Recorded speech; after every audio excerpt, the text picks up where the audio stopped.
সুসংবাদ সুসংবাদ আমরা হতে চলেছি দিদুন। তো আমার ভাগ্নের 7 মাসে 7 ভক্ষণের পুরো ভ্লগটাই আজ তোমাদের সঙ্গে শেয়ার করব। হ্যাঁ, আর সঙ্গে গিফট আনবক্সিংও করব। তো চলো তার আগে ভ্লগটা শুরু করা যাক। তো দেখো, সকাল থেকে সমস্ত রান্নাবান্না আমি নিজে হাতে করেছি, দিদিরা হেল্প করে দিয়েছিল। আর এইদিকে নিজে হাতে সমস্ত পরিবেশন করছি, মানে এইদিকে 2টা থালা সাজানো হয়েছে, আর যেখানে ভাগ্নিকে বসানো হবে 7 ভক্ষণের জন্য সেইখানে সাজানো হয়েছে। হ্যাঁ, কিন্তু এখনো ফাইনাল সাজানো কমপ্লিট হয়নি, তবে এইবারে দেখো ফাইনাল সাজানো কমপ্লিট। আর ভাগ্নি এখানে প্রণাম করছে। আর দেখো এই সমস্ত কিছু, যত কিছু রান্নার আয়োজন থেকে শুরু করে সমস্ত খাবারেরগুলো কেমন লাগছে আমি নিজে হাতে করেছি।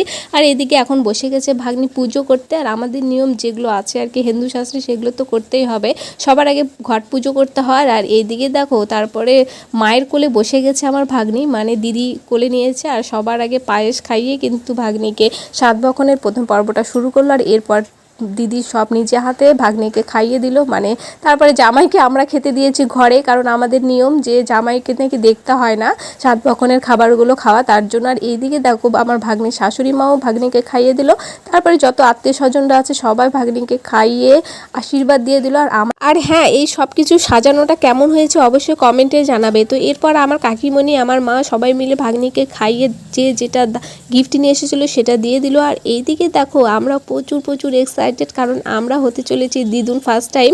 তো যাই হোক, তোমরা কিন্তু মন ভরে আশীর্বাদ করবে আমার ভাগ্নি যেন সুস্থ স্বাভাবিক ভালোভাবে কিন্তু এই টাইমটা পার হয়, আর ভালোভাবে আমাদের নাতি নাতনির মুখ যেন আমরা দেখতে পাই। তো যাই হোক, এদিকে আমার পিসিমণি থেকে শুরু করে যত আত্মীয় স্বজনরা এসেছিলো সবাই কিন্তু আশীর্বাদ দিল। আর আমাদের বিয়াই মশাই শেষে এসে দেখো ভাগ্নিকে আশীর্বাদ দিল। আর এরপরে ভাগ্নির ননদিনী আছে, সে তো সবাইকে মিষ্টি খাইয়ে বেড়াচ্ছিল। মানে এই দৃশ্যটা খুব ভালো লাগছিল, সবাইকে মিষ্টি খাইয়ে দিয়ে তারপরে ভাগ্নিকে গিফট দিয়ে এবারে কিছু খাওয়ালো। আর এরপর ভাগ্নির যে ঠাকুমা আছে, মানে দিদি শাশুড়ি মা, তো সে কিন্তু ভাগ্নিকে গিফট করলো। আর এরপর সবশেষে আমি, তো সবারই কিন্তু খাওয়ানো আশীর্বাদ দেওয়া কমপ্লিট। সবশেষে আমি ভাগ্নিকে খাইয়ে দিয়ে আশীর্বাদ দিয়ে দিয়েছি। ভাগ্নির জন্য একটা গিফট নিয়েছিলাম সেটা দিয়েছি, আর জামাইয়ের জন্য একটা গিফট নিয়েছিলাম সেটা জামাইকে দিয়েছি।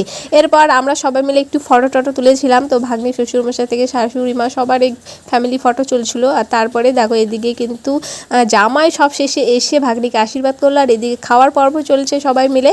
তো আজকের কিন্তু মেনুতে অনেক কিছু আইটেম ছিল, সঙ্গে কিন্তু কী ছিল বলো তো, সব আত্মীয়দের জন্য হাঁসের মাংস ছিল। তো সবাই মিলে প্রচুর জমিয়ে খাওয়া দাওয়া করার পরে আমরা সব শেষে দেখলাম আমাদের নাতি হবে না নাতনি হবে, সেটার প্রমাণ তো পেয়ে গেলাম। যাই হোক, এইদিকে দেখো সবাই এখন চলে যাচ্ছে বাড়িতে।